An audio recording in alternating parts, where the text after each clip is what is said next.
What's up, guys, and welcome. You are watching Fazi Fitness.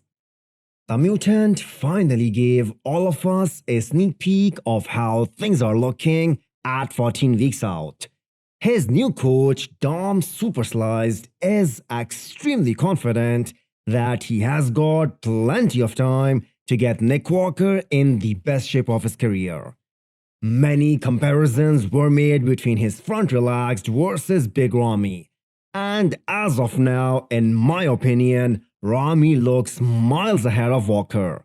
I know it's under different lighting and different setup, but still I think Ramy has got better flow, he has wider clavicles, plus he has a smaller waist than Nick. But that's at this point and not how they will compare on stage. Because talking about Ramy's career, conditioning has always been his problem. He could have been Mr. Olympia sooner than 2020 if he brought the right package. So I think his team isn't taking any chances this year, and they want to be ready soon. Which is why Dennis James is making sure that Ramy puts in more than 100% in his workouts. Coming back to Nick Walker, his conditioning in all three shows that he did in 2021, New York Pro, Arnold Classic, and the Olympia, it was phenomenal. So we will see how his body changes from this point onwards. Nick Walker went over 300 pounds for the first time in his career. He is 5'7", and we have yet to see whether that extra food and insulin will impact his waistline or not. Because if it does even a little bit, it's gonna be disastrous for Nick. Because he doesn't have the ideal structure and he cannot afford to blow out his waistline one bit.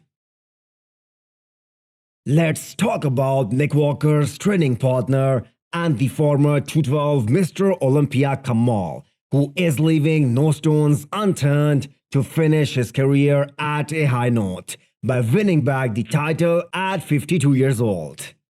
He is truly a genetic freak. Making those improvements at this age is impossible, but Kamal is getting it done.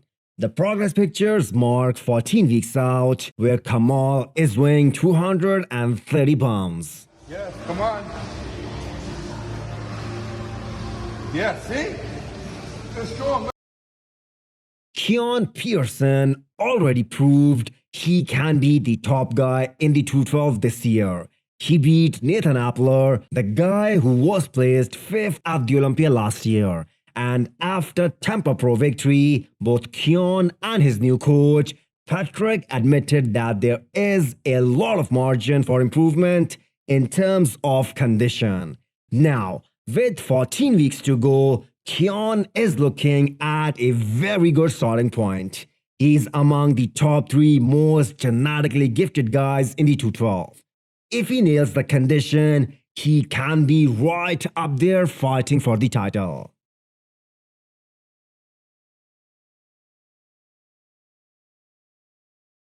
More 212 news as the Brazilian legend Eduardo Correa getting close to his first competition since 2019 Olympia. He will be competing in November, trying to qualify for this year's Olympia.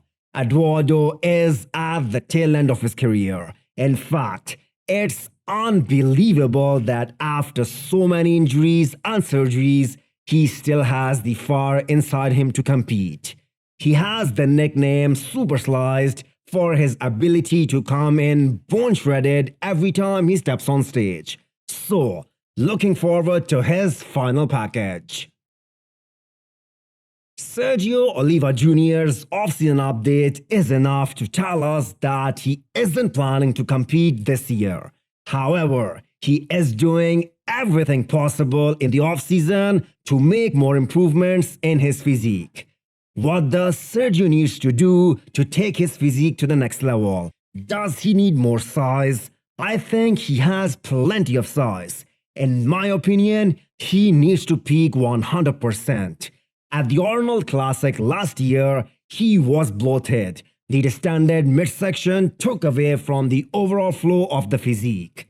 The Legion Sports, however, was a big disappointment for him. According to him, he brought a very good package, but still that wasn't good enough to beat Regan or Sean Clarida. We haven't seen the best of Sergio yet. Hopefully 2023 is the year when Sergio nails it 100%. Hit the thumbs up button if you liked the video and smash the subscribe button if you want to come back for more. Thanks for watching.